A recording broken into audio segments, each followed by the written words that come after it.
ৰঙিয়াৰ এইখন প্ৰথমখন উৰণীয়া সেতু 37 নম্বৰ ৰাষ্ট্ৰীয় ঘাইপথত যিখন উৰণীয়া সেতু আছে ইয়াৰে ওচৰত কেইবাটাও অনুষ্ঠানো আছে। এতিয়া আমি স্থানীয় ৰাইজে আজি 2-3 দিনৰ পৰা দেখি আছোঁ যি মানে বহুত ডাঙৰ এটা গাঁত হৈছে ইয়াত আপোনালোকে দেখা পাব। আৰু এই গাঁতটোৰ ফলত ব্ৰিজৰ যিখন মাথাত গাঁতটো হৈছে ইয়াতে হয়তো ডাঙৰ হেভি ভেহিকুল আহি ইয়াতে সোমাই গ'লে হয়তো বহুত ডাঙৰ এটা দুৰ্ঘটনাৰ কাৰণে মানে হ'ব পাৰে, দুৰ্ঘটনা হ'ব পাৰে। আমি শংকিত হৈছোঁ। গতিকে ৰাষ্ট্ৰীয় ঘাইপথে এইটোত মানে গুৰুত্ব দিয়া উচিত আৰু এইখিনি যাতে শীঘ্ৰে মেৰামতিৰ ব্যৱস্থা কৰে সেইটো আমি স্থানীয় ৰাইজে বিচাৰোঁ। তথা ইয়াৰে ব্ৰিজখনৰ তলত যিখিনি অহা যোৱা স্থানীয় ৰাইজে অহা যোৱা এপ্ৰ'চ ৰাস্তা আছে বা ছাৰ্ভিচ ৰাস্তা আছে সেইখিনি বহুত দুৰ্দশা আছে। সেইখিনি যাতে ৰাষ্ট্ৰীয় ঘাইপথে মানে চাই নিৰীক্ষণ কৰি কেনে মেৰামতিৰ ব্যৱস্থা কৰে সেইটো আমাৰ স্থানীয় ৰাইজৰ অলপ অনুৰোধ থাকিল।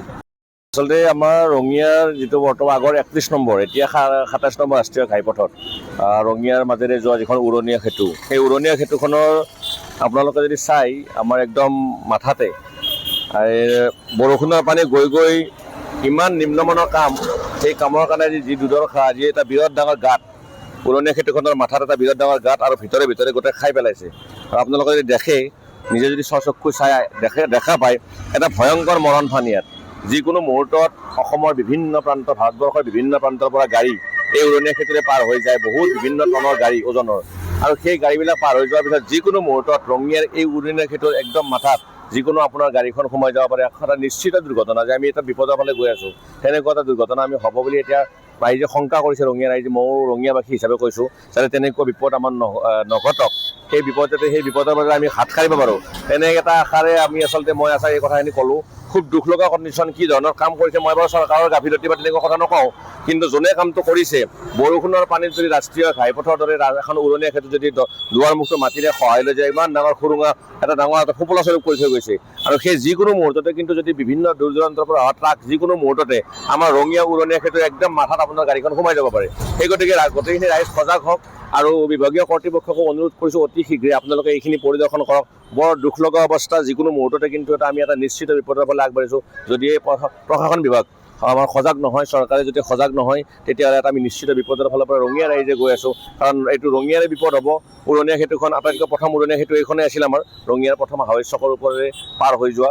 গতিকে এই উৰণীয়া সেতুখন আপুনি যদি অৱস্থাটো চাই এতিয়া আপোনালোকে দেখা পাব কেমেৰাত, এই যদি উৰণীয়া সেতুৰ যি অৱস্থা চাই বৰ দুখ লগা। মানে গোটেই মানে বৰষুণৰ পানীখিনি বৈ আহি মাটি এখান্দি লৈ গৈছে।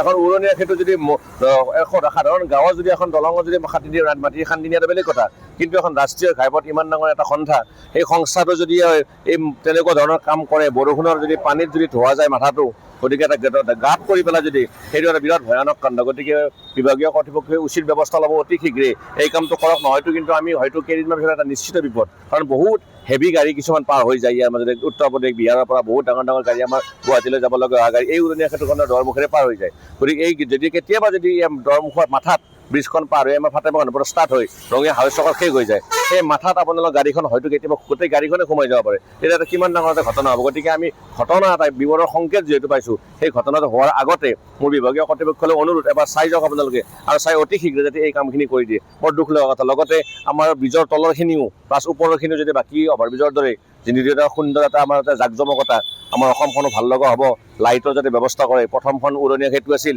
চৰকাৰে কেতিয়া উদ্বোধন কৰে এতিয়া 10-12 বছৰ আগত কি আছিল নাজানো, কিন্তু উদ্বোধন কৰি থৈ গুচি গ'ল, হঠাৎ গাড়ীখন পাছ কৰি দিলে।